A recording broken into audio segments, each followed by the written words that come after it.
Berbahagialah bangsa yang Allahnya ialah Tuhan, suku bangsa yang dipilihnya menjadi miliknya. Jemaat yang dikasihi Tuhan, kita adalah milik Tuhan. Kita dipanggil untuk bersembah sujud di hadapannya. Di dalam nama Allah Bapa, Allah Anak yaitu Yesus Kristus, dan Allah Roh Kudus, kebaktian ini diadakan untuk kemuliaan nama Tuhan. Mari kita mengangkat pujian yang pertama, terpujilah Allah.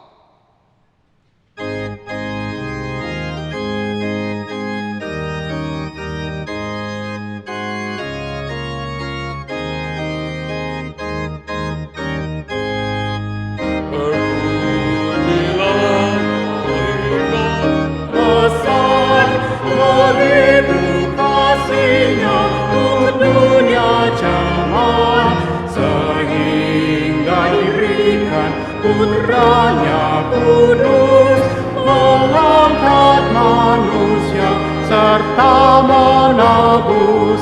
Pujilah, pujilah, dengarlah suaranya. Pujilah, pujilah, dengan sukacita.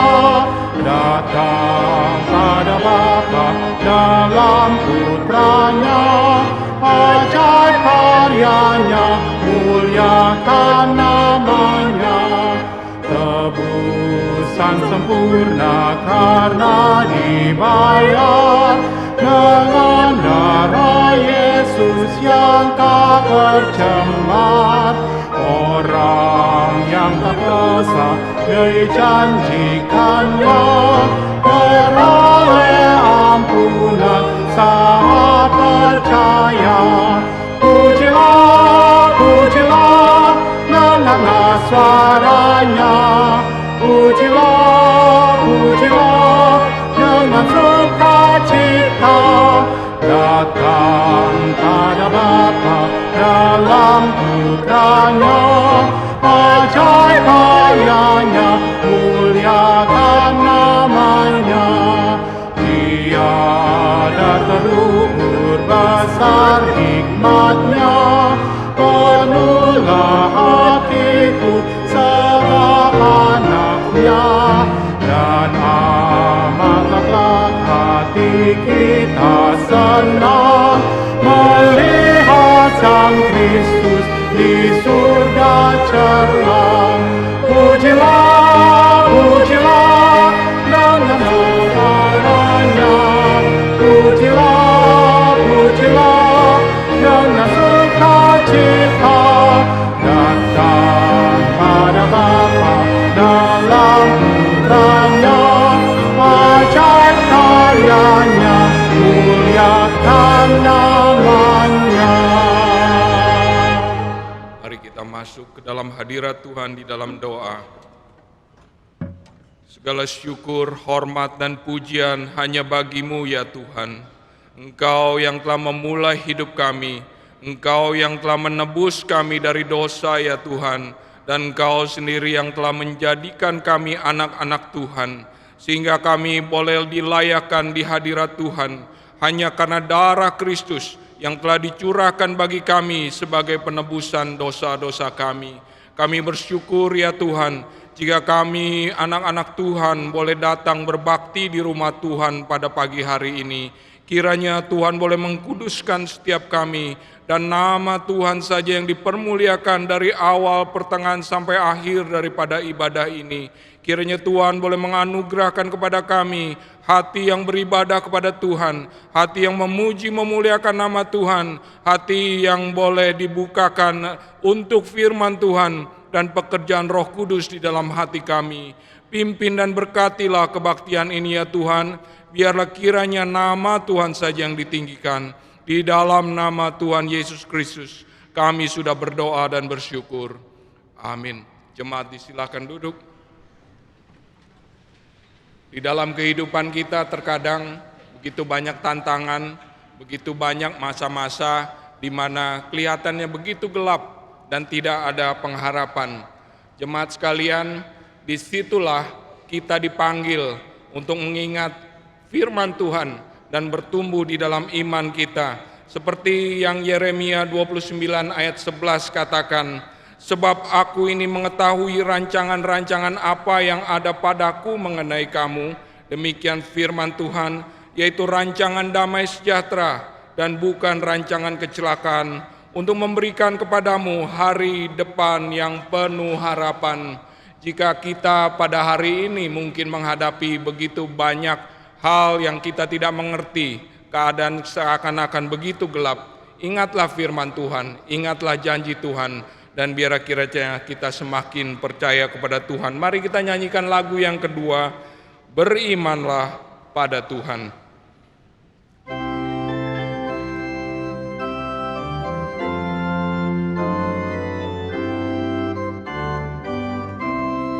Berimanlah saja lalu suka, Dia tahu seluruh jalanmu. Dia selalu beserta dengan kita.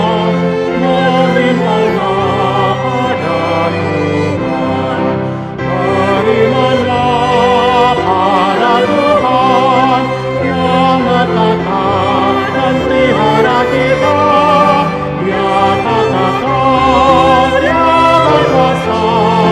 Berimanlah pada Tuhan. Berimanlah meski tunggu dan sabar. Dia tak lupa setiap doamu. Dengan sabar percayalah firman-Nya. Berimanlah pada Tuhan. Berimanlah pada Tuhan yang menatap dan pelihara kita. Dia tak gagal, Dia berkuasa. Berimanlah pada Tuhan. Berimanlah saat sedih dan duka. Yang merasakan seluruh deritamu. Beban hidup janganlah kepadanya, letakkanlah di kakinya. Berimanlah pada Tuhan yang menatap dan pelihara kita. Dia tak gagal, Dia berkuasa. Berimanlah pada Tuhan. Berimanlah meski hidupmu gagal. Berimanlah Dia akan buka jalan. Dia memerintah dengan penuh kuasa. Dia tak gagal. Berimanlah. Berimanlah pada Tuhan yang menatap dan pelihara kita. Dia tak gagal, Dia berkuasa. Berimanlah pada Tuhan. Mari kita membuka Alkitab kita.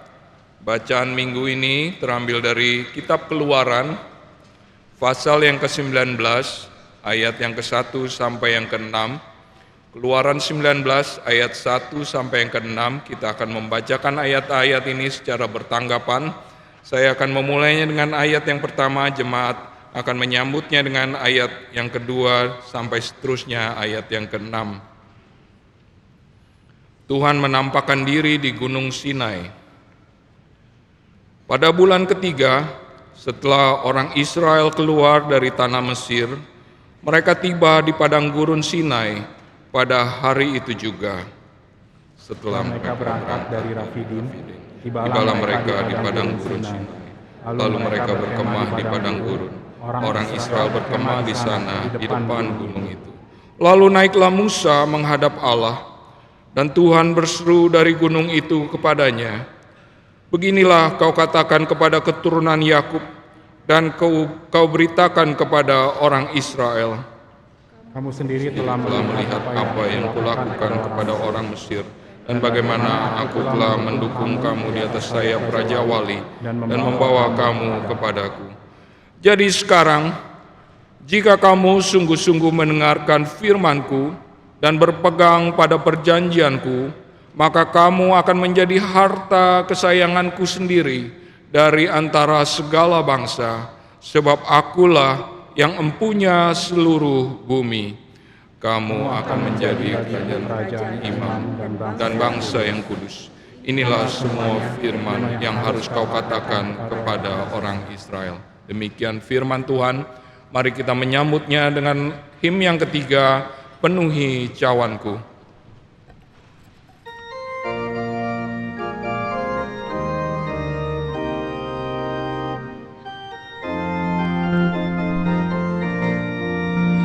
Seperti perempuan Samaria aku mencari hal yang memuaskan hati. Mengenal Yesus berkata, hidup kau tak ada. Penuhi cawan, ini Tuhan, puaskan dahaga jiwaku. Roh di surga, kenyangkanlah hatiku. Inilah cawanku, penuhi Tuhan, tak terbilang orang yang merindukan nikmatnya dunia yang fana. Tetapi tiada harta indah setara Yesus Kristus Tuhanku. Penuhi cawanku, ini Tuhan, puaskan dahaga jiwaku.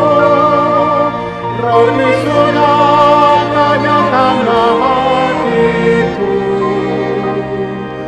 Inilah cawanku, penuhi Tuhan. Hai saudara, bila jiwamu haus, jangan kau kejar yang fana.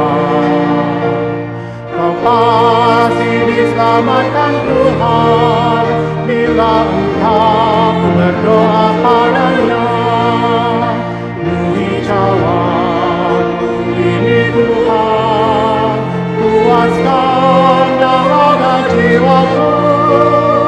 Roh di surga, kenyangkanlah hatiku.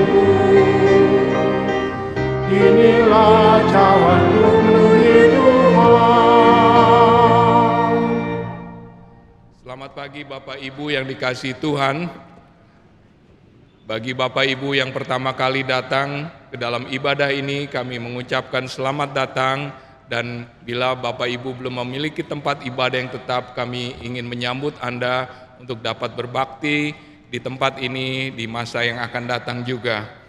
Bapak Ibu sekalian, saya akan membacakan beberapa warta.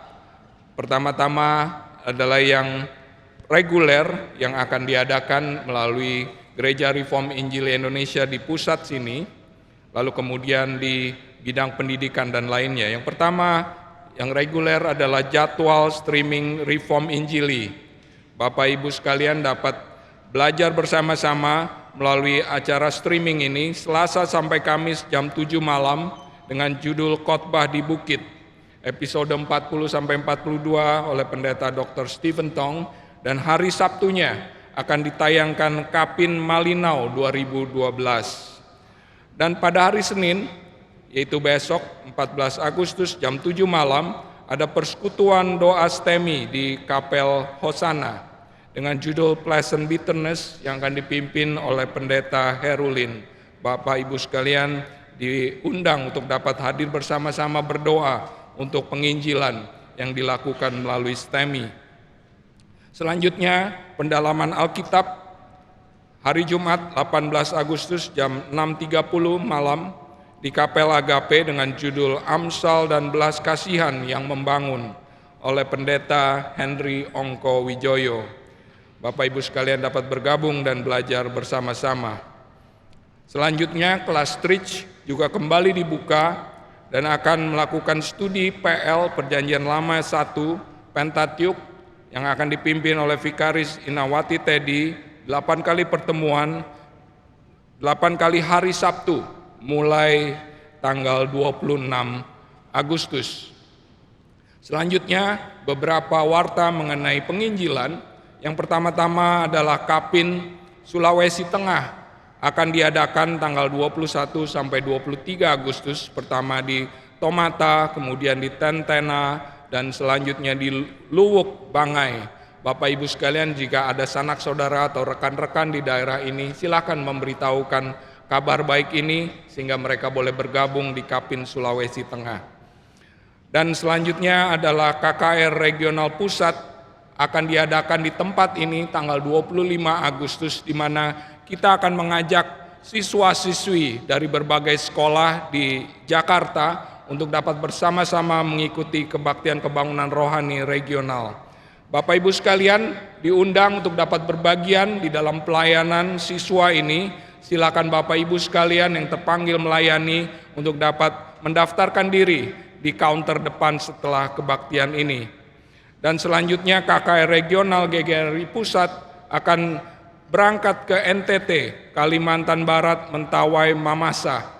Bapak Ibu sekalian yang ingin ikut serta di dalam penginjilan ke daerah-daerah ini, silakan juga dapat mendaftarkan diri di lobi depan setelah kebaktian. Selanjutnya berita mengenai pernikahan. Pertama-tama adalah pemberkatan nikah gerejawi Saudara Jason dan Saudari Meli Yanti pada hari Sabtu 19 Agustus jam 10 pagi di Kapel Agape. Sebuah permohonan pemberkatan nikah gerejawi Saudara Filbert Salomo dan Saudari Maria Stefani 26 Agustus jam 10.30 pagi. Bagi Bapak Ibu yang memiliki masukan yang sah dapat menghubungi sekretariat gereja.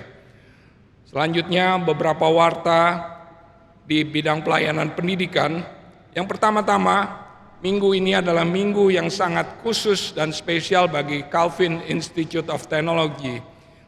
Jika kemarin siang kami telah merayakan sebuah wisuda yang pertama daripada Calvin Institute of Technology, dan di mana sudah 40 graduate yang telah lulus dari Calvin Institute of Technology. Kami bersyukur kepada Tuhan karena Tuhan telah memimpin pembelajaran dan studi mereka di Calvin Institute of Technology.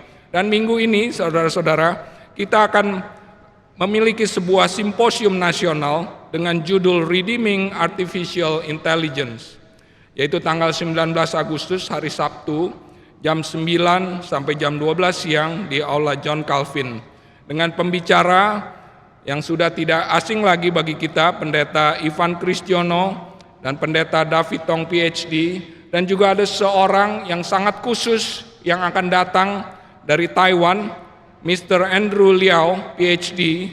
Beliau adalah Vice President Foxconn University yang didirikan oleh Foxconn Company. Bapak Ibu sekalian sangat familiar dengan nama Foxconn ini, merupakan perusahaan yang sangat besar yang memiliki 350.000 karyawan di seluruh dunia. Dan beliau setelah perjalanannya dari India, di mana dia akan memantau pembangunan pabrik Foxconn di India yang akan mempunyai 40.000 karyawan di sana. Dan beliau menyempatkan diri dan ingin berbagian di dalam simposium ini. Dan di dalam simposium ini kita akan membahas topik yang sangat relevan yang sedang kita hadapi bersama, yaitu satu teknologi baru yang disebut artificial intelligence. Silakan Bapak Ibu sekalian kita dapat belajar bersama-sama apa yang disebut artificial intelligence. Bagaimana teknologi ini relevan dengan kita dan bagaimana pandangan kita sebagai orang Kristen dari sudut pandang firman Tuhan untuk menghadapi artificial intelligence ini. Bapak Ibu sekalian dapat mendaftarkan diri di counter setelah kebaktian ini di lobi dan juga melalui link yang tertera di layar. Untuk publik Rp100.000 dan pelajar Rp50. Silakan Bapak Ibu sekalian dan saudara-saudari mahasiswa dan pelajar lainnya dapat bergabung di dalam acara khusus ini. Ini adalah bagian daripada CIT Week, yang mana akan diadakan juga Vocation Fair dan juga Open House CIT yang akan dimulai tanggal 18 sampai 20 Agustus hari Jumat. Dan dapat dicatat bahwa ada sebuah penawaran khusus, yaitu beasiswa USPP hingga 100%. Jadi Bapak Ibu sekalian dapat menggunakan kesempatan ini mendaftarkan mahasiswa-mahasiswi untuk dapat bergabung di dalam CIT.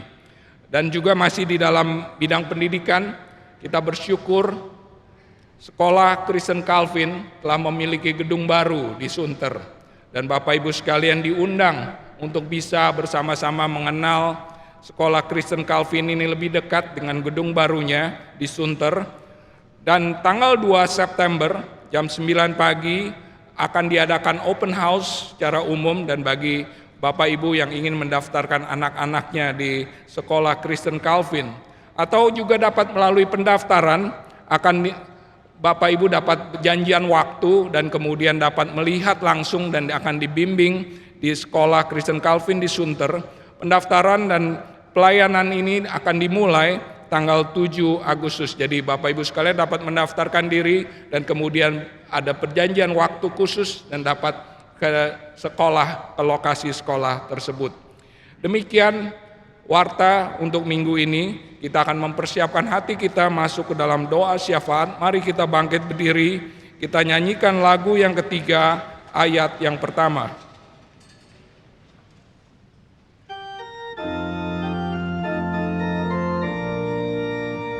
Seperti perempuan Samaria ku mencari ayat tak puaskan hati.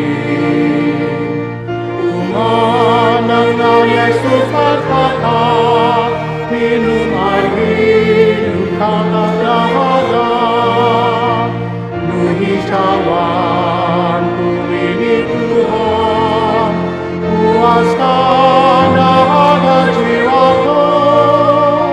Roti sudah kenyangkanlah hatiku. Inilah cawanku penuhi Tuhan. Mari kita ambil waktu sejenak ke hadapan Tuhan dan mengakui segala salah dan dosa kita di hadapan Tuhan.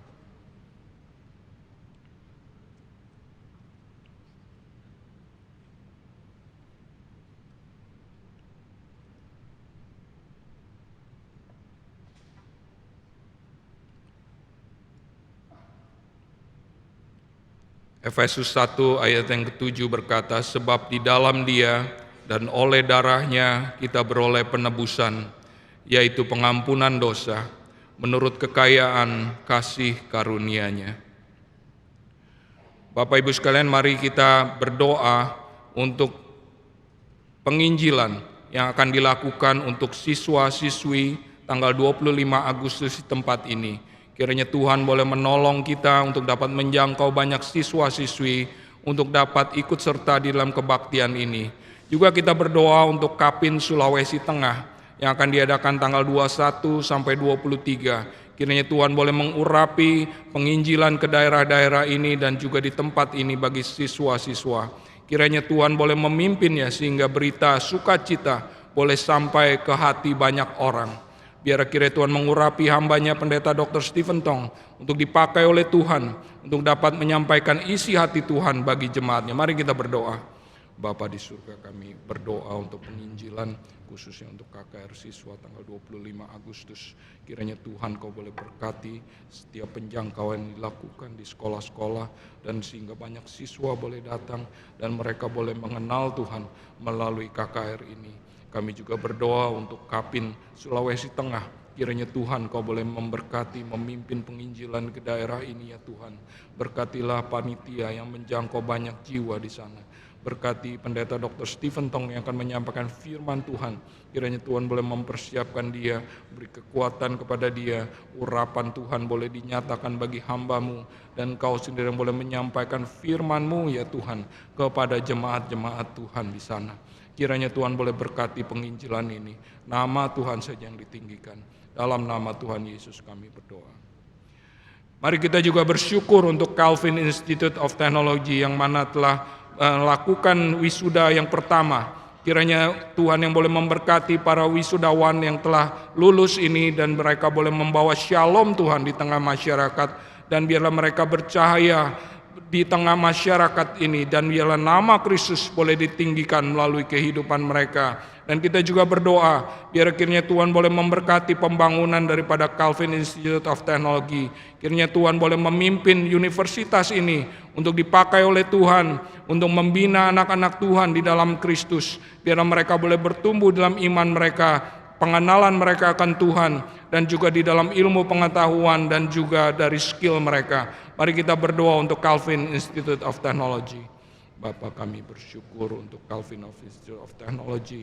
Terima kasih Tuhan jika lulusan pertama boleh terlaksana. Terima kasih mereka boleh belajar bersama di Calvin Institute of Technology.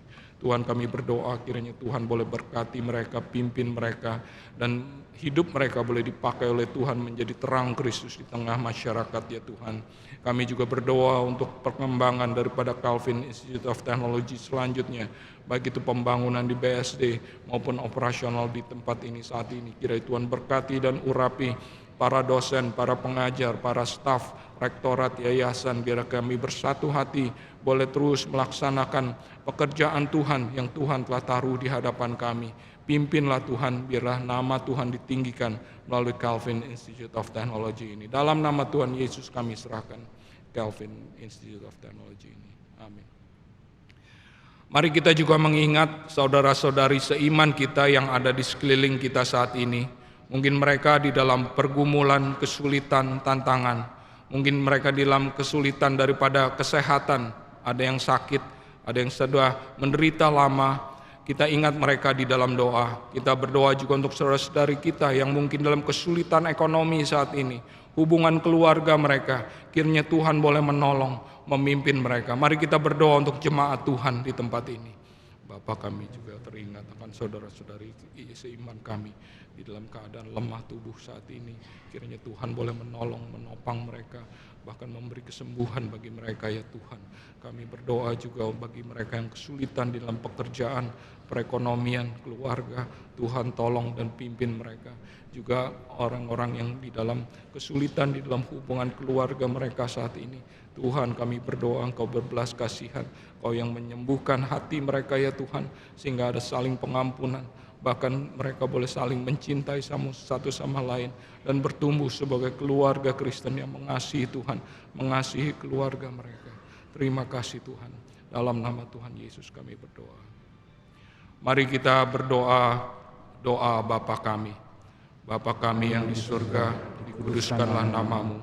Datanglah kerajaan-Mu, jadilah kehendak-Mu di bumi seperti di surga. Berikanlah kami pada hari ini makanan kami yang secukupnya, dan ampunilah kami akan kesalahan kami, seperti kami juga mengampuni orang yang bersalah kepada kami.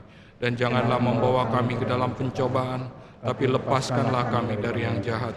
Karena Engkaulah yang mempunyai kerajaan dan kuasa dan kemuliaan sampai selama-lamanya. Amin. Jemaat dipersilakan duduk. Choir hari ini adalah Fire Choir dan Ensemble Gary Pusat yang akan membawakan sebuah karya Johann Sebastian Bach dengan tema opening chorus kantata. Choir kami persilakan mempersiapkan diri, kita nyanyikan lagu yang ketiga, ayat yang kedua.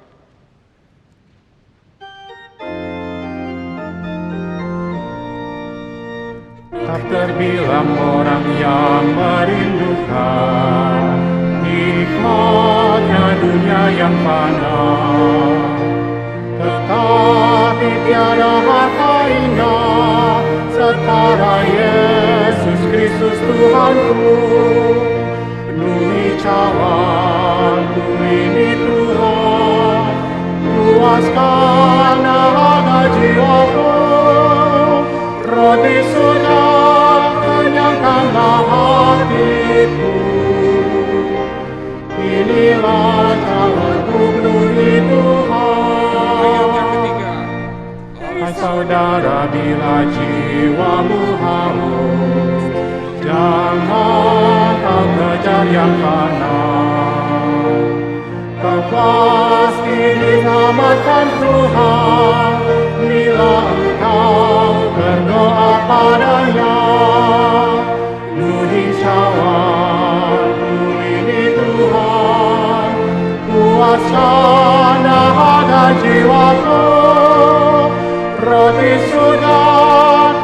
Tenangkanlah hatiku, inilah cawanku beri Tuhan.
Selamat pagi.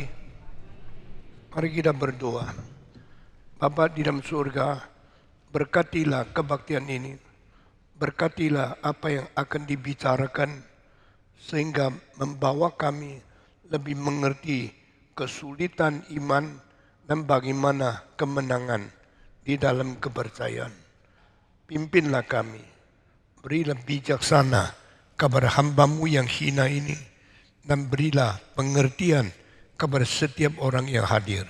Dalam nama Yesus Kristus, penebus dan juru selamat kami yang hidup, kami berdoa. Amin.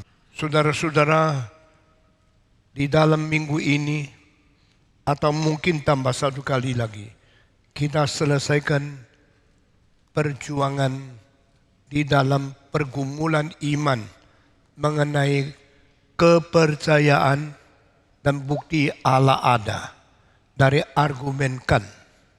Saudara-saudara, di dalam sejarah hanya 3 orang yang mempunyai inovasi yang luar biasa yang memberikan tentang perdebatan dan argumentasi tentang keberadaan Tuhan Allah. Yang pertama, Aristotle, kira-kira 2350 tahun yang lalu. Kedua, dari Anselm, kira-kira 1000 tahun yang lalu. Yang ketiga, Immanuel Kant, kira-kira 300 tahun yang lalu. Orang 3 yang mempunyai kreativitas dan mempunyai inovasi yang paling besar ini, masing-masing pegang teori dan mempunyai satu penjelasan melalui perdebatan rasio logika memberikan bukti bahwa Allah itu ada, sangat berbeda sekali. Aristotle daripada titik permulaan penggerak yang bikin alam semesta berfungsi. Di sini buktikan ada Allah. Sedangkan Anselm melalui keberadaan dari paling kecil sampai paling besar yang bisa tampung di dalam pikiran manusia. Kalau yang paling besar menciptakan segala keberadaan dan segala keberadaan berada, tetapi kalau yang paling besar tidak ada, itu tidak mungkin. Nah, yang daripada Aristotle, the first mover is self, unmoved but move others. Yang menggerakkan segala sesuatu sendiri tidak bergerak. Sendiri tidak bergerak, tapi menggerakkan segala sesuatu. Kenapa segala sesuatu bisa gerak? Karena ada penggerak pertama yang mendorong sampai segala alam semesta bergerak. Lalu yang pertama menggerakkan itu, kenapa sendiri tidak bergerak? Karena dia tidak perlu gerak. Karena dia ada penggerak, bukan yang digerak. Kalau dia ada penggerak, dia aktif, dia bukan pasif. Yang lain digerakkan, yang lain semua pasif. Yang aktif ini sendiri tidak perlu digerak, karena dia penggerak untuk yang gerak yang lain. Motivasi ini menjadikan Aristotle orang pertama yang membicarakan bukti Allah berada, karena dia perlu ada. Kalau tidak ada penggerak pertama, tidak ada gerakan segala sesuatu di dalam alam semesta. The movement of everything needs the one original mover. An original mover ini himself is unmoved. So unmoving mover, unchanging changer. He is the cause. Dialah yang menjadi utama, menjadi penyebab segala sesuatu berrotasi, bergerak di dunia. Kedua orang Anselmus, dia mengatakan kalau semua berada dan tingkatan berada dari paling kecil sampai paling besar, maka kalau yang kecil itu ada, yang paling besar tidak ada, itu tidak benar. Itu sebab nothing bigger than the biggest one can be conceived in human thought. Dan ini adalah cause of all existence. Dia sendiri harus ada. Ini semua orang pintar luar biasa. Ini semua orang mempunyai pikiran inovatif yang mentaklukkan pemikir-pemikir terbesar di dalam sejarah. Kita sama-sama dilahirkan di dunia. Kita sama-sama mempunyai papa dan mama. Tapi kita tidak ada satu orang sama dengan orang lain.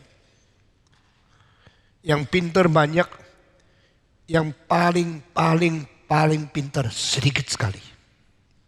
Dan kalau semua orang kira dia pintar, kalau dia menghina yang lain, maka dia tidak akan menemukan siapa yang lebih pintar.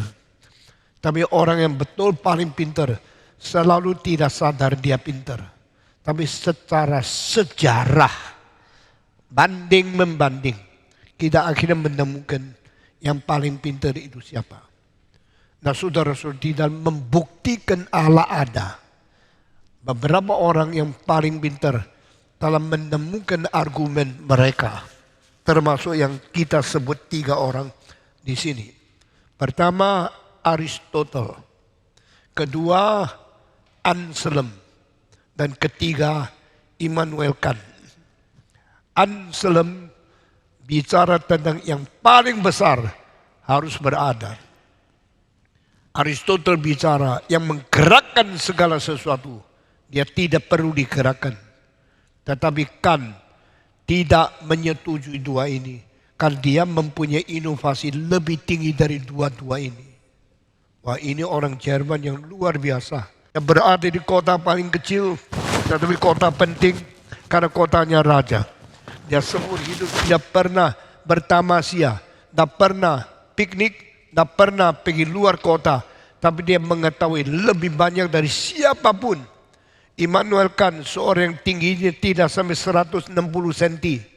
Seorang yang begitu tersederhana dan seumur hidup tidak mau nikah. Dia sekolah di kota itu, lulus di kota itu, naik lagi sekolah universitas di kota itu, lulus sampai doktor di kota itu, dan dia mengajar di kota itu, dia tulis buku di kota itu, tidak pernah ingin ke kota lain. Baca semua buku yang bisa diperoleh dia di dalam zaman dia.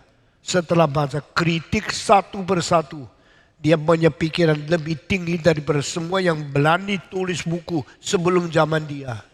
Bahkan Aristotle, bahkan Anselm, dia anggap semua itu bisa digulingkan teori mereka. Tapi dia mengatakan, kalau demikian apakah berarti Allah tidak ada? Karena semua argumentasi tentang Allah berada saya mau gulingkan. Maka orang kira dia menghancurkan iman orang Kristen. Kalau Allah tidak ada, apa artinya percaya kepada Allah, mengwahyukan Allah, menciptakan Allah, menebus Allah, memberikan pengertian tentang hidup suci dan sebagainya. Allah itu tidak ada kok. Dan dia akhirnya mengatakan, Allah tidak bisa dibuktikan dengan apapun argumen-argumen yang berada di dalam sejarah. Namun demikian, bukan Allah tidak ada. Orang mulai berhenti, sedikit napas, berarti Kant tidak melawan agama Kristen.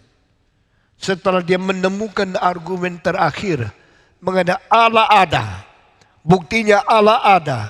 Bukan pakai cara kosmological argument. Bukan memakai cara teleological argument. Dan dia mengatakan Allah berada. Harus cari jalan yang lain. Jalan apakah? Jalan yang bukan dari Aristotle. Jalan yang bukan dari Anselm. Bahkan bukan jalan dari kosmological atau teleological argument. Maafkan kalau hari ini sedikit sulit untuk orang-orang tertentu. Tapi kita harus mengetahui. Barang siapa yang pikiran paling tajam. Akhirnya kejepit di dalam keterbatasan rasio manusia. Dengar khotbah-khotbah ini. Supaya kita jangan sombong. Dan kita bukan menemui kang buntu. Atau percaya tahayul itu adalah satu hal. Melarikan diri dari kewajiban. Saya harap orang paling pintar di dalam GRII pun akhirnya menemukan jalan keluar dan kita tidak takut digoncangkan oleh siapapun. Baik di luar gereja maupun di dalam gereja, baik filsafat di dunia maupun teologi yang kurang matang di dalam gereja. Karena kita tidak takut didongkel, iman kita mempunyai dasar yang lebih tinggi dari apapun. Bagaimana mengetahuinya?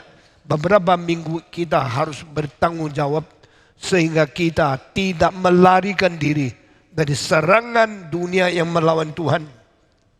Kita juga menipu diri di dalam orang Kristen yang kurang mengerti.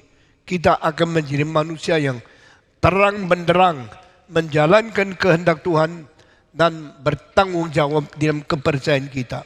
Saudara-saudara, Immanuel Kant di dalam Critique of Purism melawan, mendongkel, menghancurkan cosmological argument, teleological argument dengan mengatakan orang Kristen jangan melarikan diri dari kesulitan. Orang Kristen jangan menipu diri dengan keterbatasan. Orang Kristen jangan menganggap ilusi-ilusi dan semua halusinasi manusia boleh mengganti kebenaran. Kalau kita percaya cosmological argument, berarti kita percaya designer of the universe is Christian God. Tetapi dia mengatakan, mari kita meragukan. Apakah kita percaya alam semesta begitu ajaib, begitu rumit, begitu sempurna, desainnya begitu berbijaksana. Itu berarti Tuhan. Kalau berarti Tuhan, buktinya apa? Kedua, kalau sudah buktinya itu adalah Tuhan, padahal itu tidak tentu. Maka bagaimana membuktikan? Itu Tuhannya orang Kristen. Orang Kristen mau jadikan Allah dia yang merancang segala sesuatu. Tapi kan berargumen, yang merancang segala sesuatu mungkin bukan Tuhan kita. Kalau dia Tuhan, dan tentu Tuhan kita. Mungkin Tuhan dari agama lain. Mengapa harus Tuhan orang Kristen? Orang Kristen jangan sombong dan jangan melarikan diri dari kesulitan ini. Saudara-saudara, kedua loncatan percaya itu adalah Tuhan yang merancang, itu tahayul. Kedua, yang merancang harus orang Kristen, itu tahayul kedua. Kedua macam loncatan ini berarti orang Kristen belum bertanggung jawab untuk membuktikan Allah kita, Allah yang Maha Kuasa, Allah kita, Allah yang menciptakan, Allah kita, Allah yang desain. Pada abad 20 ada orang yang namanya Stephen Hawking memakai istilah grand design untuk mewakili siapakah yang menciptakan dunia. Yang disebut grand design itu ada yang desain, tetapi yang desain itu siapa? Dan tentu Tuhanmu, dan tentu Tuhan orang Kristen. Tapi dia akui ada grand design. Siapa yang desain? Tidak dijawab, tidak bertanggung jawab. Saudara-saudara, kan mendongkel dan membongkar semua ini, akhirnya orang kira kan merusak agama Kristen, mentiadakan kepercayaan dan sangat menghancurkan iman orang Kristen. Tapi kan mengatakan saya tidak setuju semua argumentasi mengenai Tuhan berada menurut orang-orang yang kira itu betul. Tapi tidak berarti saya tidak percaya Tuhan. Maka di dalam buku kedua dia mengatakan langit yang berada di angkasa di atas kepala saya dan hati nurani yang berbicara di dalam dada saya. Kedua hal ini sebenarnya membuat saya makin lama makin terkejut, makin lama makin takut, makin lama makin merasa aneh. Two things so astonishing and make me tremble. The starry heavens above my head and the speaking conscience within my breast. Kedua kalimat dianggap adalah kalimat yang paling besar yang pernah ditemukan oleh Immanuel Kant. Dan ini dipakai, yang diambil daripada prakata buku kedua ini, ditaruh di dalam nisan kuburan dia di Königsberg. Kan mengatakan, ada dua hal bikin saya makin lama makin kagum. Makin lama makin gemetar. Langit yang penuh bintang di atas. Dan hati nurani yang berbicara di dalam. Saudara-saudara, dari kalimat kedua dia mengatakan, siapakah yang memberitahu engkau harus berbuat baik? Ayo, coba jawab. Kenapa manusia semua mempunyai perintah di dalam hati? Berbuatlah baik. Jangan menjadi orang yang jahat. Jangan menjadi orang yang tidak bertanggung jawab. Berbuatlah baik. Entah engkau pendidikan apa. Entah engkau agama apa. Entah engkau beragama atau tidak beragama. Berpendidikan atau tidak berpendidikan. Semua orang diperintahkan di dalam hati. Engkau harus berbuat baik, berbuat baik. Kenapa? Kalau saya berbuat baik, hati saya tersenang. Kalau saya membantu orang, hati saya terhibur. Kenapa? Kalau saya melukai orang, hati saya menegur. Kenapa? Kalau saya mencilakai masyarakat, hati saya tidak tenang. Kenapa? Saya tidak mungkin tidur enak kalau saya berbuat jahat. Ini satu gejala umum. Ini satu gejala universal, tapi gejala ini tidak ada jawaban. Who makes it so? Who give you the peace when you do good? Who scold you, rebuke you, and give you no peace in your heart when you do something evil? Ini tidak bisa dijawab. Nah, dari sini kan menemukan cara ketiga membuktikan Allah ada.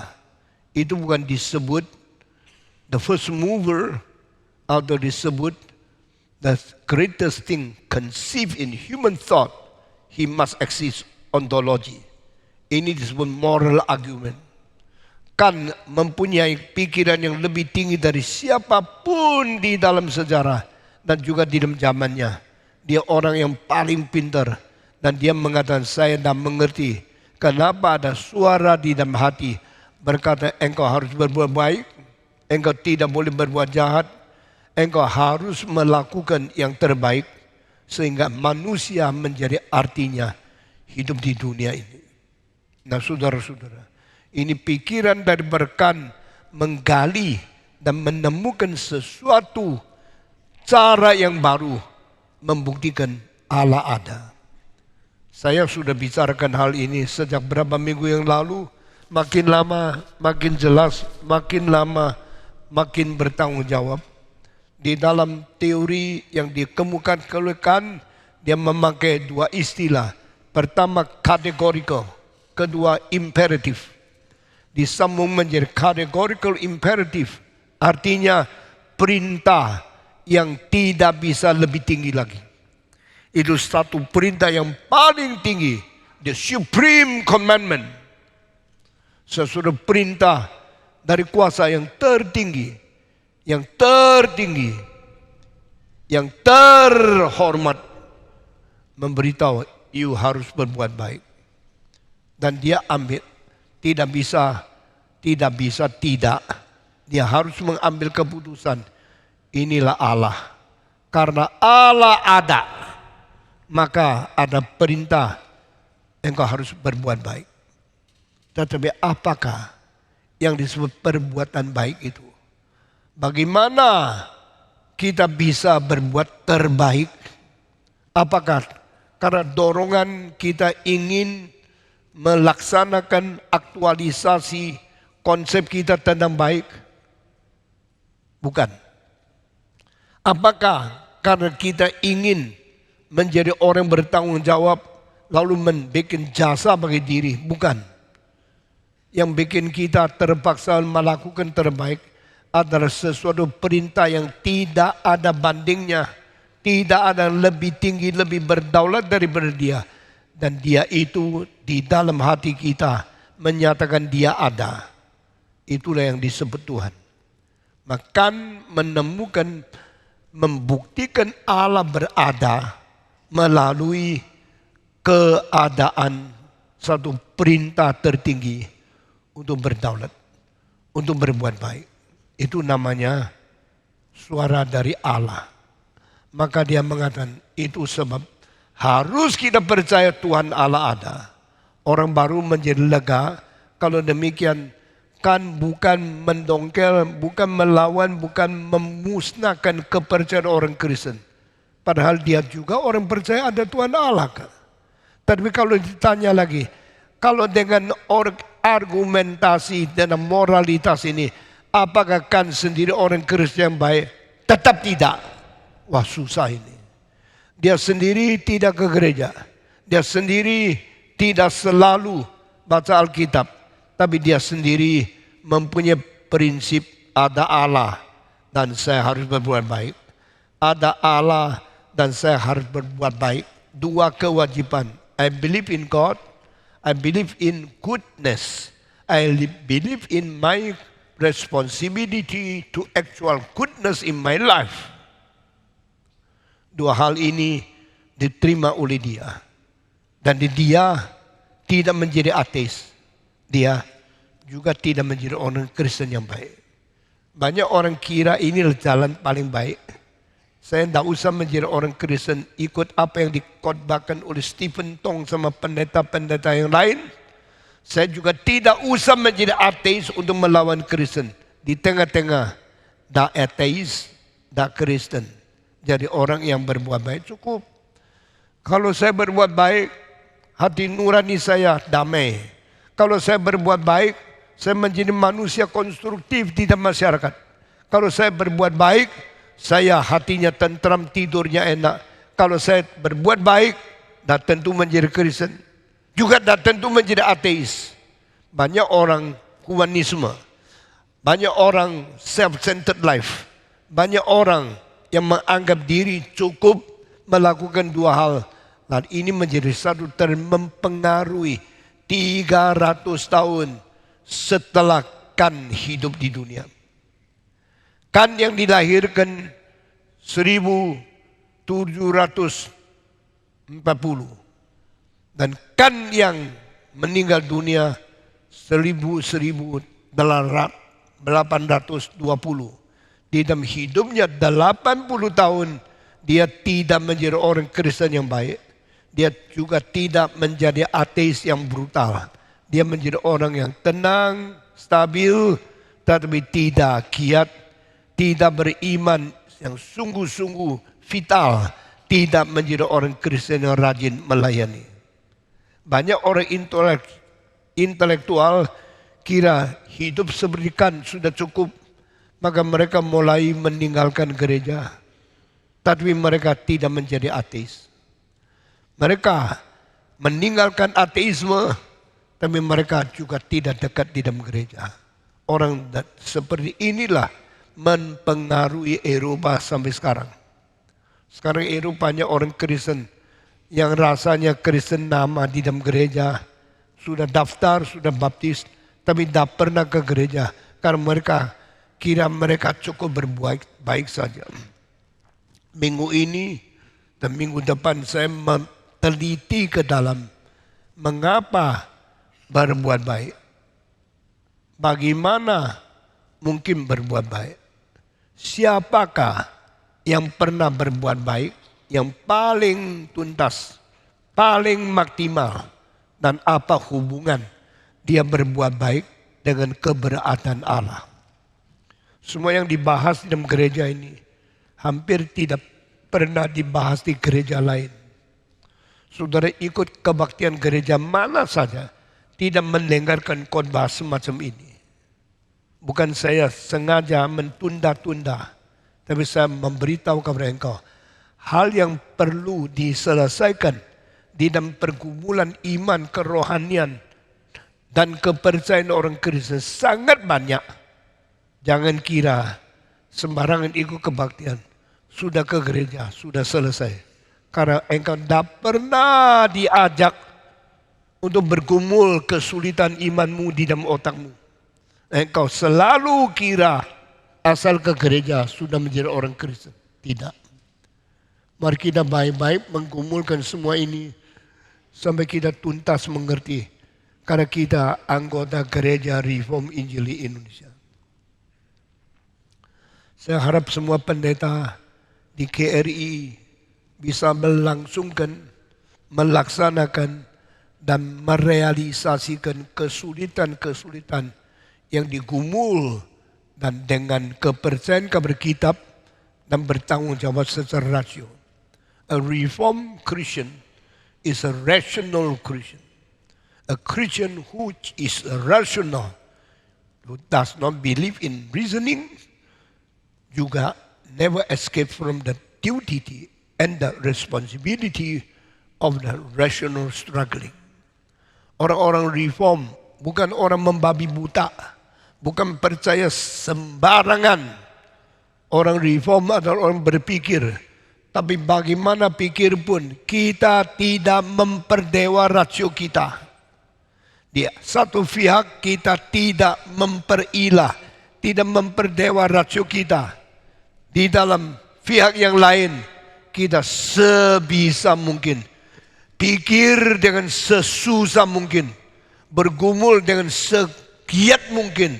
Akhirnya kita tuntas memeras otak untuk mengerti apa kesulitan dan melarikan diri daripada semua tantangan.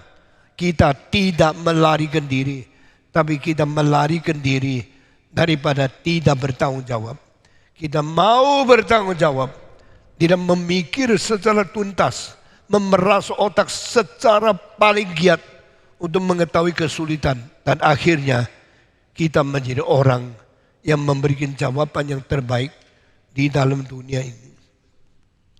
Saudara-saudara, Immanuel kan sampai umur 80 dia meninggal dunia.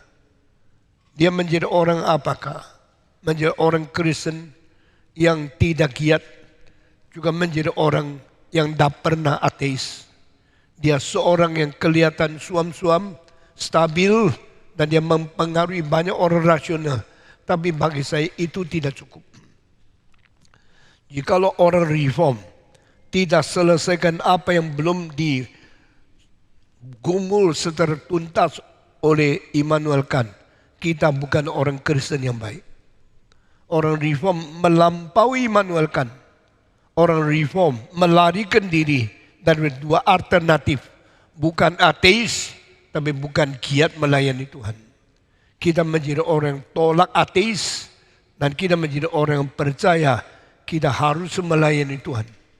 Dan bukan karena kita membuktikan Tuhan dengan otak, rasio, dan logika kita, tapi kita percaya Tuhan ada karena wahyu Dia dan inisiatif Tuhan memberitahu kepada kita bagaimana Dia berada.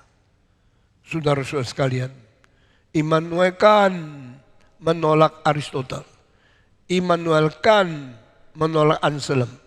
Meskipun dia percaya itu mungkin, tetapi dia akhirnya menolak kosmologi, menolak akan teleologi. Dan dia men-set up satu teori baru. Allah ada karena ada perintah tertinggi, suruh kita berbuat baik. Cukup? Tidak cukup. Allah yang suruh kita berbuat baik, bagaimanakah kita bisa berbuat baik? Apakah kita dengan kegiatan kita sendiri, dengan pergumulan kita sendiri, dengan ingin mencapai ide tinggi yang paling tuntas dari diri sendiri, kita mungkin berbuat baik? Belum ada jawaban. Dan sebelum Immanuel Kant memberi jawaban, dia akhirnya meninggal dunia. Waktu Immanuel Kant sebelum mati, dia tulis sepucuk surat kepada kawannya yang paling akrab. Di dalam pucuk surat itu mengatakan 4 hal. I have only 4 questions in my life. And this caused me to struggle for all my time in my life. Saya hanya bergumul, hanya mau tahu 4 hal saja di dalam hidup saya sendiri. Dan 4 hal ini telah bikin saya bergumul seumur hidup tidak habis-habis. Yang saya ingin tahu bertanya, who am I? Kedua, what can I know? Ketiga, what is my work? Keempat, What should be my hope? 4 pergumulan terbesar di hidup saya ini menjadi 4 pertanyaan besar. Pertama, siapakah saya ini? Kedua, apa yang bisa saya ketahui selama saya hidup? Ketiga, saya harus berbuat apa yang baik? Dan keempat, apakah pengharapan saya? Kalimat pertama, antropologi. Kalimat kedua, epistemologi. Kalimat ketiga, etika. Kalimat keempat, pengharapan agama. Nah, itu 4 hal. Who am I? Saya sebagai manusia, saya mau tahu apa sih artinya menjadi manusia. Kenapa saya jadi manusia? Siapa yang bikin saya menjadi manusia? Siapa yang kirim saya ke dunia ini? Saya di dunia ini ada kerjaan yang penting apa? Siapa saya? Kedua, what can I know? Apa yang bisa saya ketahui? Bukankah dari kecil sekolah, SD, SMP, SMA, universitas, S1, S2, S3. Mau apa saya? Saya mau tahu. Tahu apa? Tahu pengetahuan yang paling penting. Tapi akhirnya sudah tahu tidak? Tidak ngerti. Sudah puas? Tidak. Mungkinkah berhenti studi? Tidak mungkin. Saya kemarin malam jam 3 masih baca banyak. Mau mengerti lebih banyak. Tidak habis-habis. Mau tahu. I want to know. To know. Desire to know is unfinished. Unlimited desire. Mempunyai keinginan tidak berhenti untuk mengetahui. Akhirnya sampai mati baru tahu. Yang saya ingin tahu belum capai. Tapi usia saya sudah capai. My desire to know unlimited. But that my life to understand limited. Saya mati sebelum saya mengetahui apa yang saya ingin tahu. Saya berhenti napas setelah saya tidak bisa studi lagi. Ketiga, what should I do? Saya siapa? Saya tahu apa? Lalu saya kerja apa? Dari kecil kerja. Kecil kerja untuk lakukan kewajiban sebagai anak-anak yang disuruh papa mama jangan malas. Sampai saya bekerja untuk cari duit, membiayai nyonya, membiayai anak, sekolah, hidup, pakaian, rumah, mobil, semua kerja. Tetapi kerja apa? Kenapa saya kerja? Banyak orang sampai hari ini tetap pikir kerja hanya cukup satu. Bagaimana kerja? Untuk dapat uang banyak. Tapi itukah artinya hidup? No. Kerja untuk apa? Untuk menyenangkan diri. Untuk memuaskan nyonya. Atau mencukupi uang di bank. Atau membesarkan anak-anak. Itu bukan kerja. Itu cari duit. Kerja adalah aku bagaimana membuat bahagia orang lain. Aku bagaimana membantu orang di dalam kebutuhan. Aku bagaimana membuat dunia lebih indah. Aku bagaimana membentuk manusia dengan karakter dan dengan kelakuan yang berarti. Itu kerja. Tak ngerti. Keempat, aku belajar, aku kerja, aku pikir, aku hidup. Untuk apa? Hari depanku itu apa? Pengharapanku itu apa? Di mana hari depan yang membawa kepada aku bahagia dan kepuasan di dalam hidup? Nah, ini 4 hal. Who am I? How can I know? What should I do? And what is my hope? Ini menjadi 4 hal yang bikin saya penasaran tak habis-habis seumur hidup. Saudara, orang yang memikir 4 hal ini, betul-betul dia manusia. Yang hanya mikir bagaimana cari duit banyak, bagaimana rugikan orang lain, bagaimana menemukan kemauan dan menemukan akan nafsu liar dan berdiri, itu bukan manusia, itu lebih mirip binatang. Dan kalimat terakhir, what is my hope? Apa pengharapanku? Ini sudah melintasi manusia karena sudah tahu dia akan mati. Kalau dia sudah mati, dapat apa? Menuju kemana? Akibatnya apa? Inilah pertanggungjawaban yang lebih tinggi daripada sekedar saya manusia. Orang sudah mati, dia lihat ke belakang, semua sudah lewat. Dari lahir sampai nikah, sampai menjadi orang tua, sampai sakit, sampai mati. I am in the end of my life. And what is next? Setelah saya mati kemana? Setelah mati apa lagi yang tiba kepada saya? I don't know. Nah saudara, Immanuel Kant sebenarnya sudah memaparkan 4 hal yang paling penting hidup di dunia. Tapi akhirnya tetap tidak jawaban. Dan dia mati sebelum ada jawaban. Saya mau tanya, apakah orang reform mempunyai hidup seperti Kant selesai? Yesus raja. Orang berkata, saya anak raja. Maunya apa? Mewah, kaya, nikmat, sukses, lancar, makmur. Itu tidak tahu malu. Untuk menjadikan diri kaya, memerat orang lain, menipu orang lain, eksploitasi di dalam perdagangan, penipuan dijalankan, maka moralnya hancur sama sekali. Bukan hidup seperti manusia yang harus bertanggung jawab kepada Tuhan. Saudara-saudara, Immanuel Kant mati, dia hidup 80 tahun dan dia tidak jadi ateis. Dia juga tidak jadi orang Kristen yang baik. Apakah orang reform hidupnya lebih tinggi daripada Kant yang moralnya tinggi sekali, tapi entah mau kemana. Saudara-saudara, minggu ini dan minggu depan saya akan memancing, menarik saudara untuk memikirkan 3 hal. Pertama, harus berbuat baik. Kedua, siapa terbaik? Ketiga, dari mana kekuatan berbuat baik? We should be good.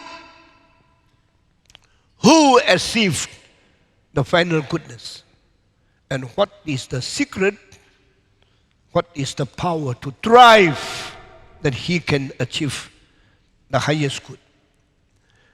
Beda, baik, lebih baik, baik, lebih baik, lebih baik, lebih baik. Dengan akhirnya mencapai yang terbaik.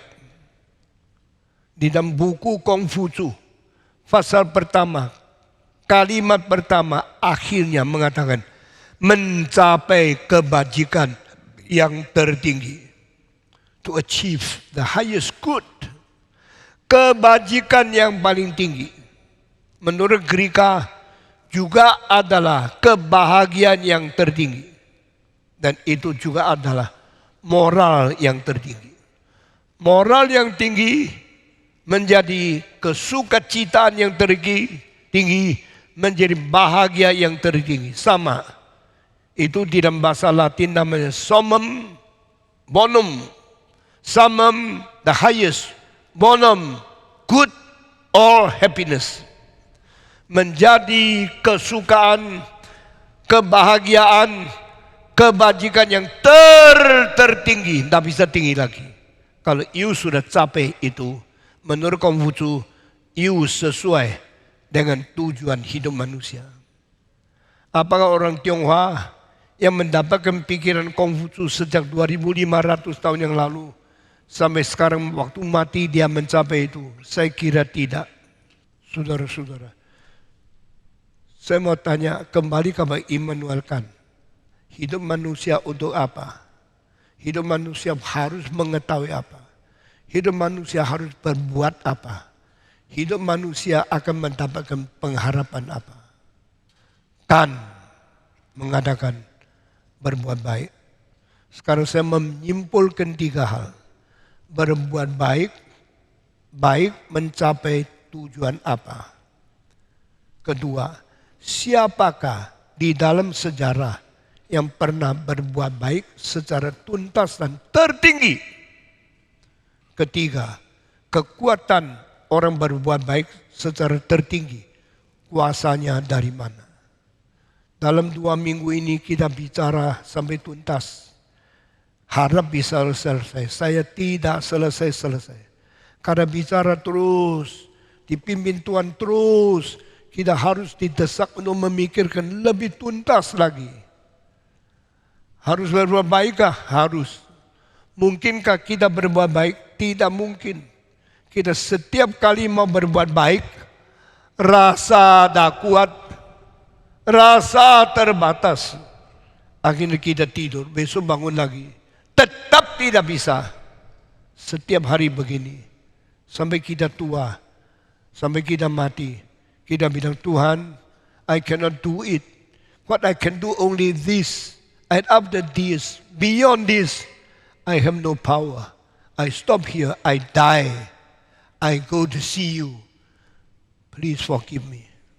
Semua tahu kita harus berbuat baik. Semua harap berbuat baik. Semua ingin berbuat baik. Tapi keinginan tidak pernah tercapai. Cita-cita kita tidak pernah terlaksana. Dan akibatnya kita stop dan meninggal dunia melihat Tuhan. Bisakah engkau lega melihat Tuhan? Bisakah engkau damai melihat Tuhan? Bisakah engkau hatinya betul-betul puas waktu berjumpa dengan Tuhan? Berbuat baik. Kedua, pernahkah ada orang yang mencapai kebajikan yang tertinggi? Ayubkah? Tidak. Daudkah? Tidak. Petruskah? Tidak. Pauluskah? Tidak. Yohaneskah? Tidak. Jawaban adalah no one achieved the summum bonum. No one achieved the final point of the total highest goodness except Christ. Hanya Yesus Kristus. Yesus Kristus adalah orang paling baik di dalam sejarah. Dan di luar Yesus tidak ada satu orang yang pernah berbuat baik. Meskipun pada waktu orang muda datang kepada Yesus berkata, "Oh guru yang baik, harus bagaimana berbuat supaya aku mewarisi hidup yang kekal?"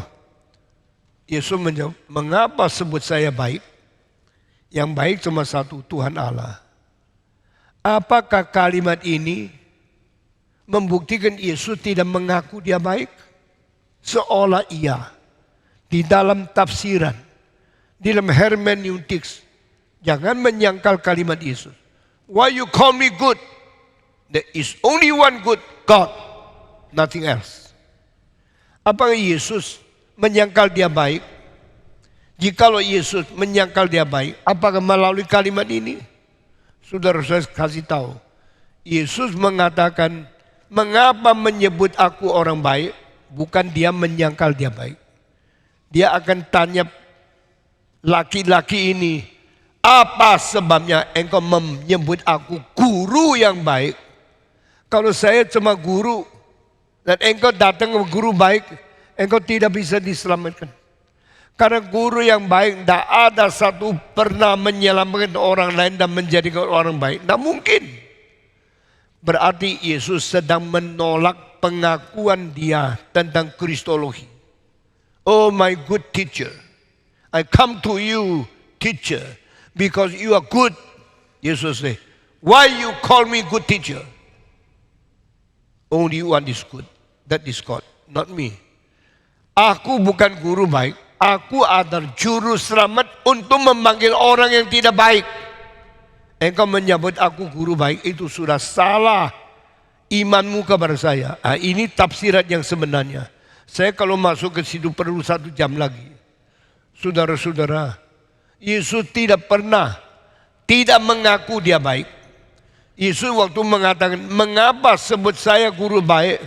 Tidak berarti dia menolak kalau dia guru baik. Dan dia akan tanya, kenapa engkau sebut aku guru? Dan hanya sebut aku guru yang baik. Padahal aku adalah juru selamat untuk orang berdosa. Bukan guru baik yang memanggil orang baik. I come not to call upon me the good ones. I come in order to call upon the sinners for repentance. Engkau tidak mengerti itu. Ayat itu terlalu dalam. Jangan sembarang ditafsirkan. Pada waktu saya mendengarkan pendeta-pendeta khotbah, saya selalu mengkoreksi. Saya selalu memberikan pendekatan yang lebih dalam dari apa yang dikhotbahkan. Supaya kita tidak sembarangan tafsir Alkitab. Saudara-saudara, Yesus terbaikkah? Iya. Tidak ada orang lebih baik dari Yesus. Tidak ada manusia lebih tinggi moral dari Yesus. Pada waktu Kan mengatakan, kami semua diberikan perintah dengan categorical imperative harus berbuat baik. Tetapi Kan tidak pernah memberi pengertian Yesus perbuatan baik. Apa sebabnya? Kan tidak ngerti. Maka minggu ini sama minggu depan saya akan mengkritikkan.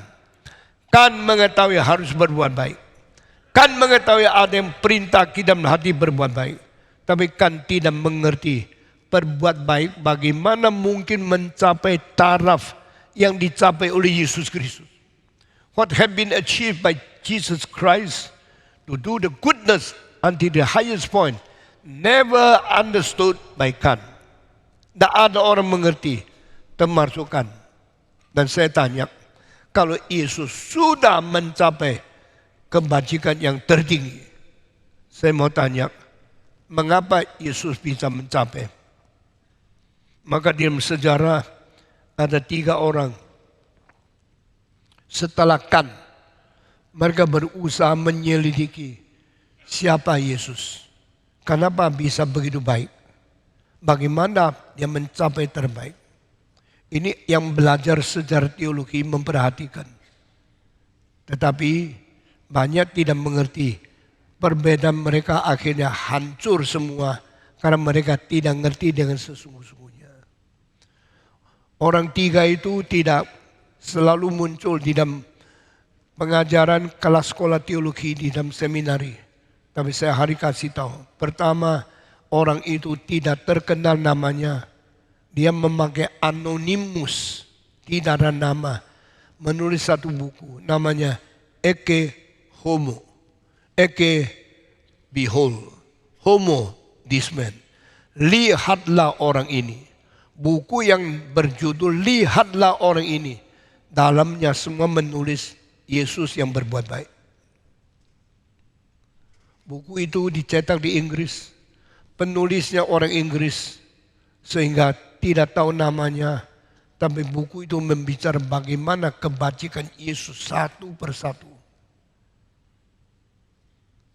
Mulailah orang banyak belajar tentang moral Yesus. Yang lebih tinggi daripada siapapun di dunia. Lebih tinggi dari Ayub. Lebih tinggi dari Musa. Lebih tinggi daripada Daud. Lebih tinggi daripada Petrus. Lebih tinggi dari Paulus. Lebih tinggi dari Yohanes. Yesus memuncak. Yesus mempunyai kelakuan terbaik.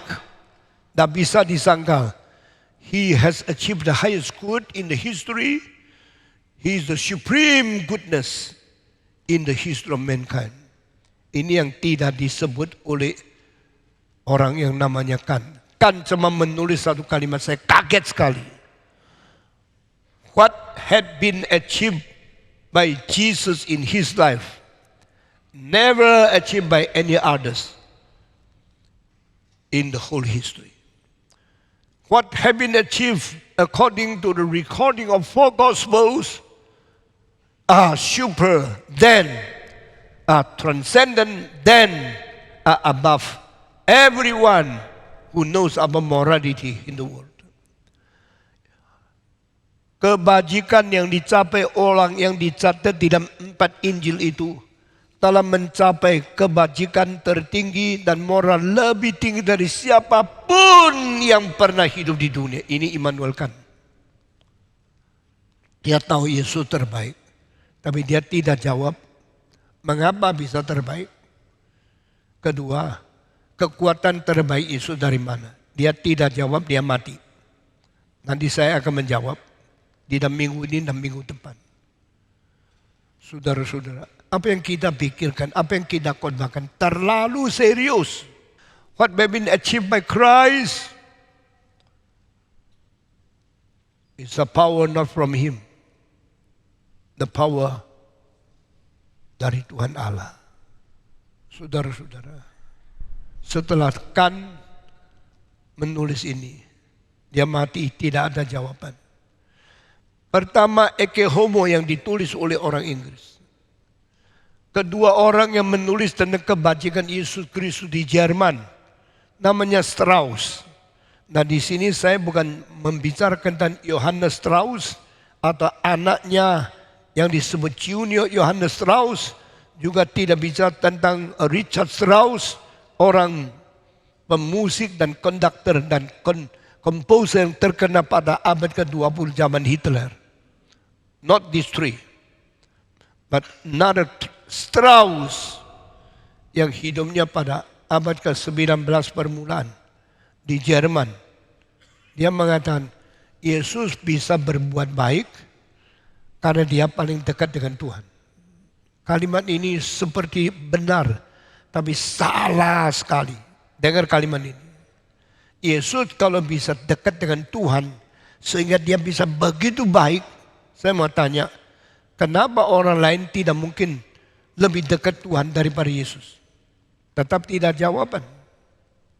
Dan kalau orang tidak mungkin dekat dengan Allah, kenapa Yesus tidak? Dia juga tidak memberi jawaban. Jadi pembaca daripada buku-buku tentang kebajikan Yesus dan moral yang tertinggi, mereka tidak mendapatkan jawaban apapun daripada penulis-penulis yang begitu tinggi. Seperti penulis Ecce Homo, seperti Strauss dari Jerman, dan ketiga orang Perancis, namanya Renan, R-E-N-A-N. Renan mengatakan Yesus terbaik, dia adalah teladan, contoh dari segala manusia, di dalam segala bidang, di dalam segala perbuatan sebagai moral. Christ is a complete, perfect example of human being in every detail of human life, of human deeds, of human works, in our morality. Tetapi Renan tetap tidak mengatakan dari mana kekuatan itu berada. Jawaban ada di minggu depan. Saudara-saudara, kita bersyukur kepada Tuhan, kita mempunyai juru selamat. Sekaligus kita mempunyai contoh moral terbaik. Ikut saya. Juru selamat semua. Sekaligus contoh moral terbaik. Sebagai juru selamat, mari kita takluk, beriman, dan menerima dia ke dalam hati. Sebagai contoh moralitas terbaik, mari kita belajar, mari kita taat, mari kita ikut teladan Yesus Kristus. Two things. He is my Lord, my Savior. I should open my heart and to accept Him. Welcome Jesus into our heart to be my Savior, to forgive my sin, because He is Lord, He is the Redeemer.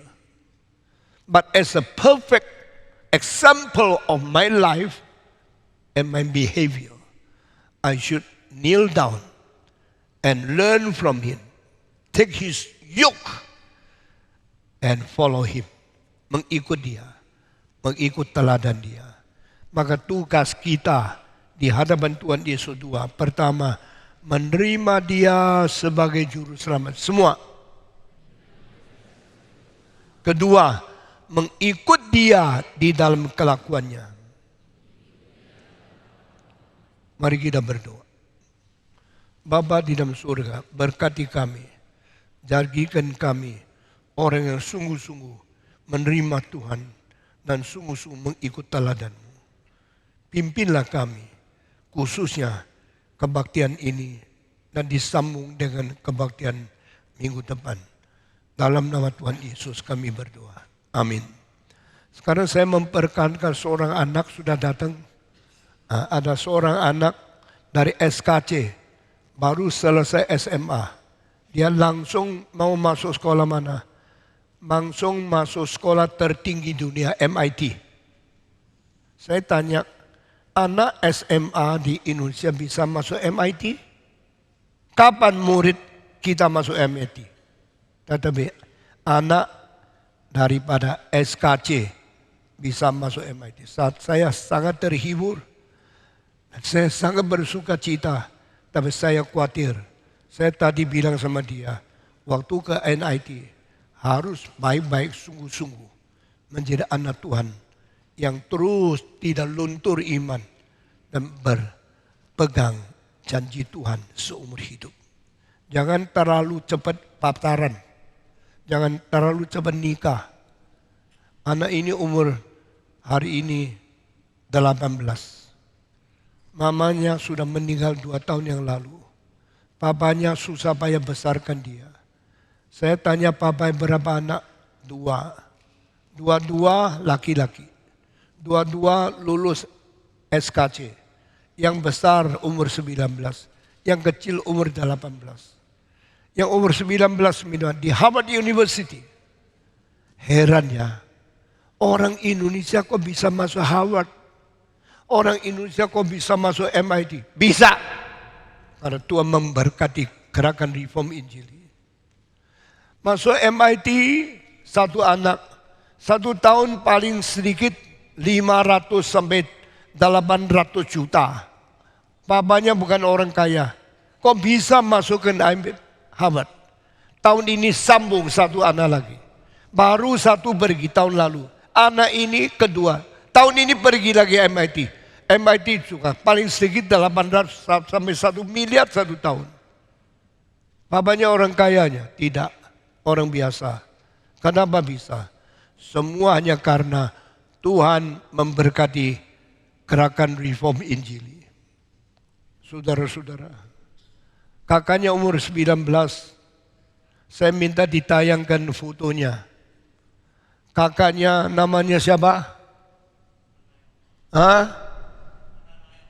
Nathanael. Coba ini kukunya 19.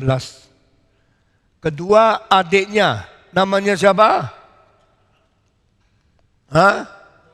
Yonatan. Nathaniel. Yonatan. Ini Yonatan. Tidak usah foto. Orangnya ada di sini.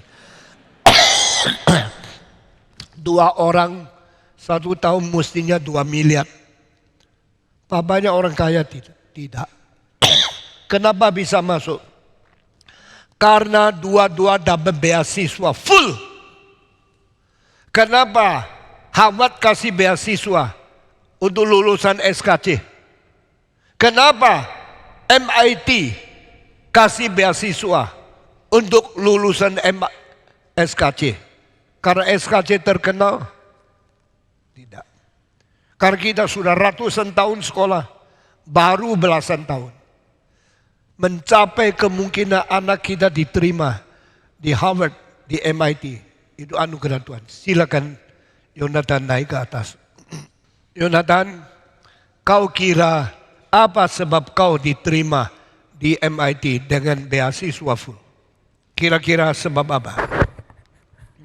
Awalnya sih saya kan emang udah dari SD sama SMP udah ada suka sama sains. Jadi saya banyak ikut olimpiade sains gitu. Sampai yang terakhir di SMA saya ada ikut olimpiade internasional fisika.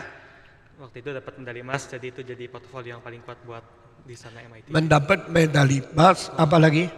Ya terus ada karena ada ekstrakurikuler, interview sama esai gitu, terus dari sana jadi portofolio buat aplikasinya gitu. Kamu yang daftar ke MIT? Iya. Mereka melihat prestasimu, iya. Tidak peduli Indonesia atau Jakarta atau mana, prestasinya mencapai standar internasional. Iya. Lalu mereka menawarkan beasiswa ke beliau. Kalau beasiswa sih sebenarnya agak tergantung dari keadaan ekonomi gitu sih. Jadi mereka asal diterima tuh beasiswanya bakal mereka sesuai sama keadaan ekonomi gitu. Dari dapat berapa 1 tahun? 1 tahun total sekitar ya 80-an ribu lah mungkin beasiswanya. $80.000 berapa? 1,2 miliar ya. Saudara-saudara. Nah tentu you mesti cari uang banyak kaya baru anaknya bisa kirim ke luar negeri. Ini buktinya Tuhan pimpin. Saya tanya kenapa engkau bisa terima MIT? You jawab karena dari dulu ada prestasi bagus. Salah, jawab karena anugerah Tuhan. Aduh, orang reform tidak ngerti kedaulatan Tuhan. Oke, sekarang saya sudah waktu saya mesti ke Singapura. Kapal terbang tidak tunggu saya. Sampai di sini saja. Tuhan berkati engkau dan kirim salam kepada kakakmu yang ada di Harvard. Karena 3 minggu lagi saya ada di Amerika. Ketemu engkau, ketemu kakak. Saya akan bikin satu kegiatan tanya jawab di MIT, Harvard sama Yale. Akan ketemu mereka. Saudara-saudara. Guru mereka tidak tahu mereka murid saya. Tidak tahu mereka murid SKC. SKC juga tidak tahu kalau anak lulus bisa ke situ. Semua pimpinan Tuhan. Tapi ini membuktikan Tuhan sangat memberkati anugerah kita masing-masing. Tuhan pimpin engkau. Thank you ya. Kirim sama Koko ya. Oke. Sampai di sini saja. Mari kita berdiri, kita mengikhlarkan iman rasuli di hadapan Tuhan. Saya jalan sini. Oke. Aku percaya kepada Allah, Bapa yang Maha Kuasa, Khalik langit dan bumi, dan kepada Yesus Kristus, anak yang tunggal Tuhan kita, yang dikandung dari Roh Kudus, lahir dari anak darah Maria, yang menderita sengsara di bawah pemerintahan Pontius Pilatus, disalibkan, mati dan dikuburkan, turun ke dalam kerajaan maut, pada hari yang ketiga, bangkit pula dari antara orang mati, naik ke surga, duduk di sebelah kanan Allah, Bapa yang Maha Kuasa, dan dari sana ia akan datang untuk menghakimi orang yang hidup dan yang mati. Aku percaya kepada Roh Kudus, gereja yang kudus dan am, persekutuan orang kudus, pengampunan dosa, kebangkitan tubuh, dan hidup yang kekal. Amin. Silakan duduk. Saudara sekalian, jangan lupa bahwa Sabtu yang akan datang akan ada seminar yang penting, yaitu membahas mengenai artificial intelligence. Saudara sekalian akan hadir bersama dengan kita Bapak Andrew Liu, beliau adalah Vice President dari Foxconn. Jadi Bapak Ibu yang sedang menggunakan handphone, sebagian besar merek terkenal itu diproduksi oleh perusahaan tersebut. Nah saudara, AI ini jadi perbincangan ya ketika muncul yang namanya ChatGPT. Jadi saudara sudah, mungkin anak-anak saudara juga familiar menggunakannya, dan akan ada lebih banyak lagi dibahas bagaimana AI menjadi sesuatu yang akan menjadi tantangan di hari depan. Nah saudara, kalau misalnya saudara nonton film, biasanya saudara lihat dengan kecanggihan itu manusia ditambahin mesin-mesin. Ada film di Netflix judulnya Upgrade. Itu orang bisa dipasangi chips, lalu kemudian dipasangi bionic. Kalau zaman jadul itu $6 million man ya saudara ya. Itu manusia yang di-upgrade. Nah ini di sini ditunggangi oleh salah satu, misalnya ada satu ideologi yang mengatakan manusia itu bisa mengupgrade dirinya sampai seperti Tuhan, yaitu transhumanism misalnya. Bagaimana kita orang Kristen memandang hal tersebut, sampai di mana kita boleh mengembangkan hal tersebut. Saudara, Elon Musk baru mendapatkan ya melalui perusahaannya Neuralink itu izin untuk memasang implan chips itu ke dalam otak gitu ya. Nanti jadi itu BCI mengenai bagaimana komputer diterapkan di brain. Jadi nanti kita kalau mau ngetik itu nggak usah pakai ini saudara, nggak usah pakai keyboard. Sekarang saya misalnya mikir ya, tangan kanan angkat, tangan kanan turun, tangan kanan angkat, enggak deng, padahal yang saya gerakan tangan kiri. Ini kan bisa semua ya lewat sini ya, lewat pikiran. Nah nanti kita ke keyboard ke komputer tidak perlu pakai ini kalau sudah pasang chips. Jadi kita ngetik tinggal begini terus semua sudah muncul. Dan sebaliknya dari komputer juga dikatakan akan bisa ke sini gitu. Tapi kan kita mesti pikirin etikanya kan saudara, dan konsekuensinya ya. Gimana kalau dihack saudara? Kalau orang nggak kenal Tuhan, dulu ada pepatah, cinta ditolak, dukun bertindak, saudara. Tapi kalau itu terjadi, nanti yang orang yang tidak kenal Tuhan tidak cari dukun. Kalau cintanya ditolak, cari hacker. Bikin perempuan itu jatuh cinta. Dan ada banyak hal lain loh, saudara. Ada satu makalah di New York Newsweek atau apa? Saya lupa ya. Itu ditulis oleh seorang yang melakukan wawancara. Dia kunjungan ke pabrik pembuatan robot seks.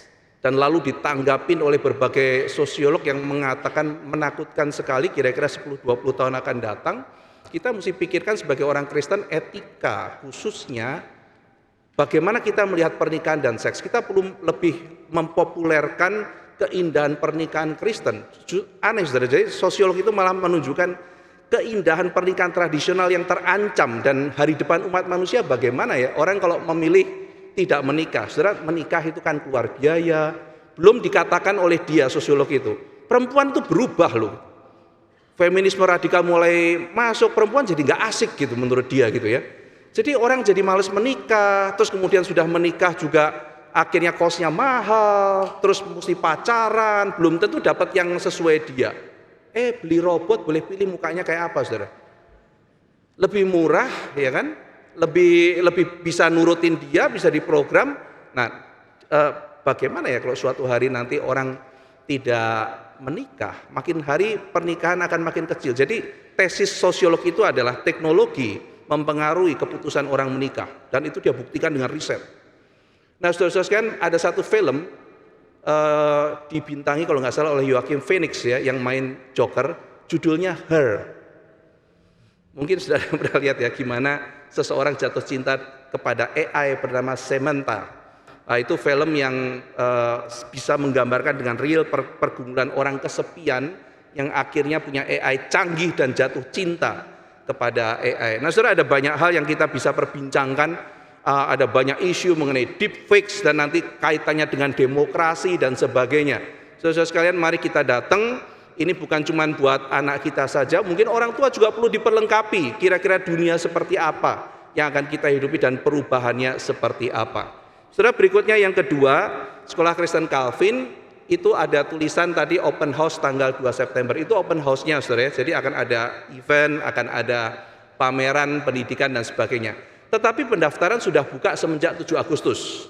Jadi dari minggu lalu, kalau saudara mau mendaftarkan anak, mengikuti tes dan sebagainya, sudah bisa, silakan bikin janji datang ke sekolah. Jadi pamerannya kita akan adakan 2 September, tetapi school tour private bisa dilakukan semenjak 7 Agustus. Jadi silakan saudara, saya lihat juga sudah ada orang-orang yang beli formulir mendaftarkan diri.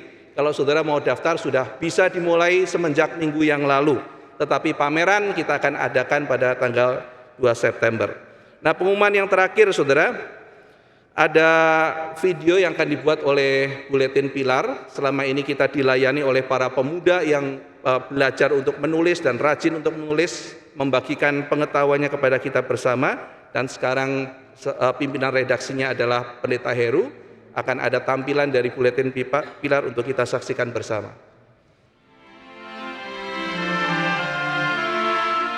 Buletin Pilar adalah buletin pemuda yang dimulai 20 tahun yang lalu di Gary, Singapura. Para pemuda waktu itu menggagas satu media cetak yang bernama Buletin Pilar. Waktu itu masih bersifat media cetak seperti ini, berwarna krem, 16 halaman.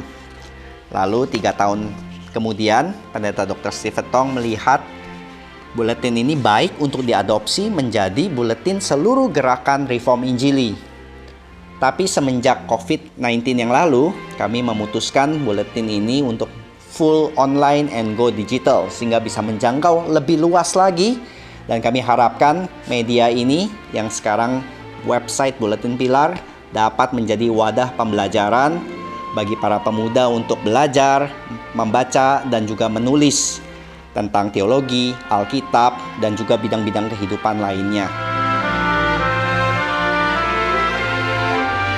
Harus dong, karena kalau Anda ingin belajar selama 20 tahun ini, ada lebih dari 2.500 lebih artikel yang cocok sekali menjadi pembelajaran bagi kita dari perihal teologi, iman dan pekerjaan, kehidupan Kristen, seni budaya, dan juga resensi buku-buku yang tentunya dikemas dalam bahasa yang mudah dimengerti dan sehari-hari, karena sebagian besar penulisnya adalah para pemuda seperti kalian.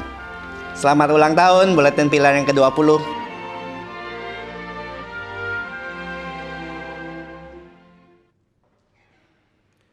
Mari kita kembali memuji Tuhan. Kita menyanyikan lagu nomor 4, Sukacita dalam Melayani Raja, dan kita akan memberikan persembahan.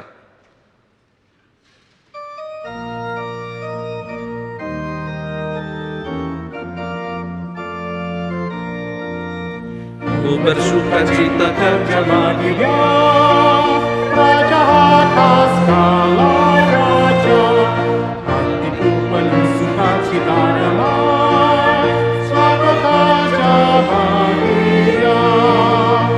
Ku mohon salahkan semua, bekerja bagi Raja, pada sukacita damai, sebab bekerja bagi Dia. Ku bersukacita kerja bagi Dia, Raja atas segala raja, setiap langkahku taat diterimanya, tiada gentar bagi Dia.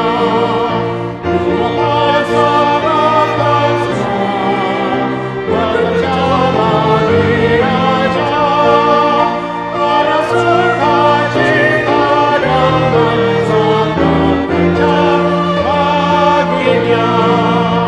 Ku bersukacita kerja bagi Dia, Raja atas segala raja, kuserahkan senyatakan kepada-Nya, setiap kerja bagi Dia.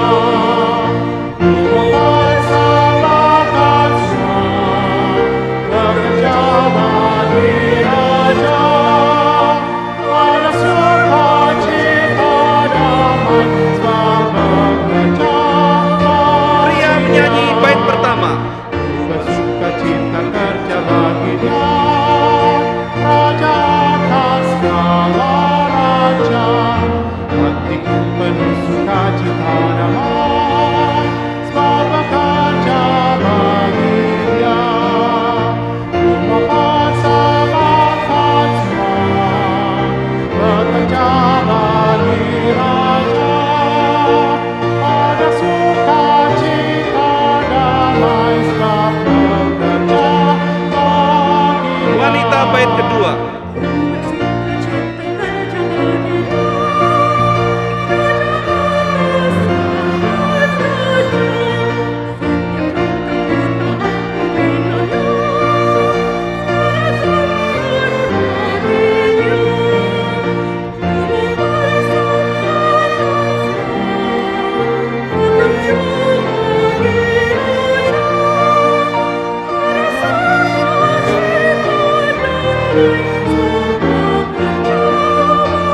Bersama-sama sambil bangkit berdiri. Ku bersukacita kerja bagi Dia. Raja atas segala raja, kuserahkan senyatakan kepada-Nya, setiap kerja bagi Dia. Ku mohon salahkan semua, bekerja bagi Raja, pada sukacita damai, sebab bekerja bagi Dia. Mari kita masuk dalam doa persembahan.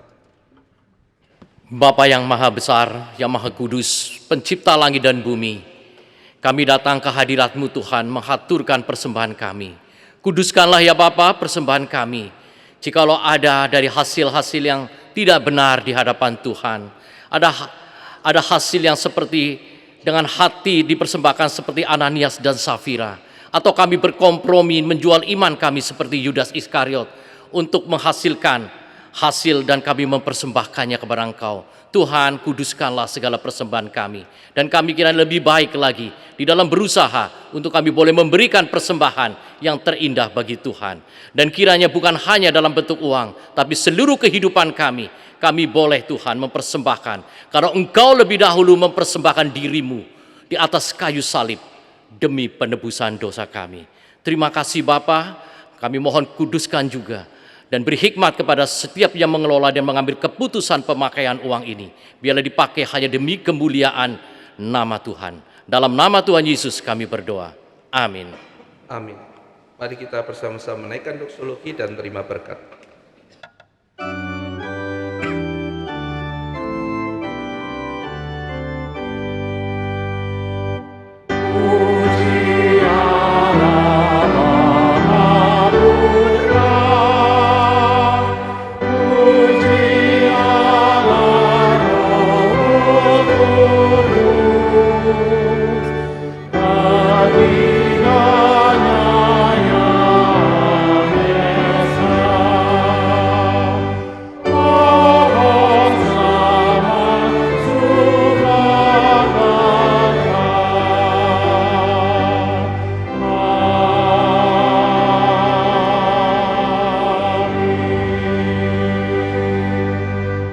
Jemaat yang dikasihi oleh Tuhan, arahkanlah hati dan hidupmu kepadanya, dan biarlah engkau pulang dengan membawa berkat dari Tuhan. Kiranya cinta kasih dari Allah Bapa, damai sejahtera dari Anak, dan pertolongan dari Roh Kudus mengiring dan menyertai saudara senantiasa, dari sekarang sampai kesudahan zaman. Amin.